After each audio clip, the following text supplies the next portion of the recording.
It's Thursday. Denis Campbell is with us for Worldview with Denis Campbell. He's editor-in-chief of UK Progressive magazine. He is decked out in Olympic regalia, and we are closing in on the 2012 Summer Olympics. Denis, in the U.S., we've been hearing a lot of talk now about Mitt Romney, interestingly enough, and his working and taking over the Salt Lake City Olympics, and which he claims to be a big accomplishment. And I got some interesting emails saying, you know, it's interesting because during the Olympics, very often people talk about the great economic impact of having Olympic Games there, but 5 and 10 years after the fact, often there's actually very negative economic repercussions from all of that infrastructure that was built for just, you know, a month of sporting events. Talk to us a little bit about what's going on financially with the UK Games. Well, financially, the UK Olympics have been a bit of a train wreck. They budgeted £9 billion, which is about 14.5 billion US dollars, to build everything. And to put that into perspective, the games that were hosted in Beijing came in with a budget of about 40 billion US dollars. So already we were doing this on the cheap to begin with.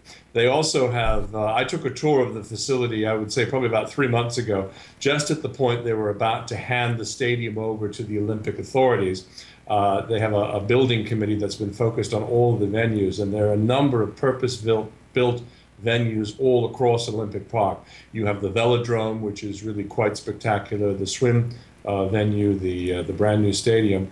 All of those are purpose-built. Interestingly enough, the basketball arena will literally be dismantled the day after the games and shipped brick by brick to Brazil, the next hosts of the game.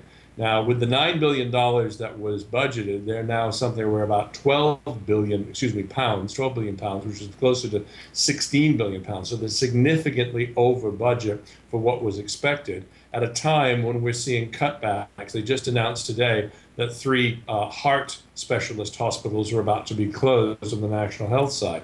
And everything has been for the Olympics, because that's the big splash internationally, that's the big media splash. But a lot of cutbacks and a lot of austerity, including in areas such as police and fire, is happening here. Yeah, I wonder if there is. You know, it's obvious when the games are taking place, you have travel companies, hotels are completely booked, of course, restaurants, transportation within the city, all of these different things do really well. But I am curious, after the fact, what are the kind of lasting economic impact? Could one Olympic Games really boost tourism to the area for years, for a decade? I don't know. It's an interesting thing to think about. What's the long-term economic effect for the city of having the games there? Well, you know, London has always been a tourist destination for lots of different reasons. It's a place of great history, great theater. People come to this place as a destination to begin with. The question is how big will the incremental increase be? A couple of years ago, we hosted the Ryder Cup here in Wales. And the way it was sold by the local government was that, you know, we need to spend this 51 million pounds, roughly $80 million, to boost up, you know, the infrastructure. But in fact, most of that money, they've gotten absolutely no return on if you look at it, you know, comparing it 2 years out. I think you're going to see a lot of the same sorts of things. You'll have facilities, you'll have a couple of stadiums that will be left over, you'll have low-cost housing, which is what the Olympic Village will be converted into. But it's certainly in a time of government austerity where they're cutting back on every possible service conceivable, not wise to be spending so much money. Plus, they've changed all the lanes on the streets so that they're Olympic VIP lanes only. So even ambulances can't ride up and down them. I mean, it's just positively absurd, the double standard in terms of the divide in terms of class and the amount of money that's going to be spent on corporate venues, including the name tag that's sitting here for Adidas and the logo. They've shut down pubs. They've shut down all kinds of businesses that have tried to, you know, say, come here and watch the Olympics, you know, in our pub.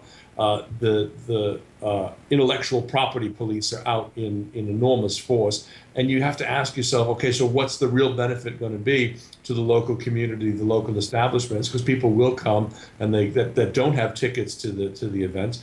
And we've had a huge ticket scandal. So a lot of people don't even know if the tickets that they've purchased are actually going to be any good once they get here. There's something like £4 billion in tickets out there that are questionable at best. So it's going to be quite interesting to see how they execute all of this. Yeah, who hasn't been sold a fake ticket outside Fenway Park trying to get into a Sox-Yankees game? I mean, that one I can sympathize with. Hey, real quick, Dennis, talk a little bit about a little bit of tension, maybe that's not the right word, around the timing of the Olympics relative to Ramadan. Well, yeah, that is a significant issue here, because we do have a very large Muslim population in and around London, and the fact that Ramadan, the 30-day fasting holiday, very highest of the holy holidays for the Muslims, takes place right in the middle of the Olympics itself.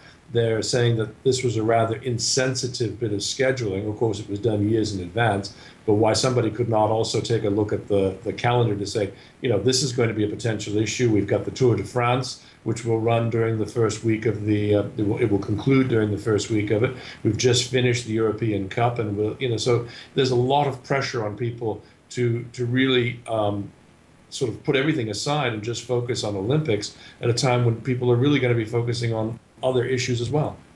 All right, Denis Campbell, editor-in-chief of UK Progressive Magazine. The book is Egypt Unshackled. Thanks as always, Dennis.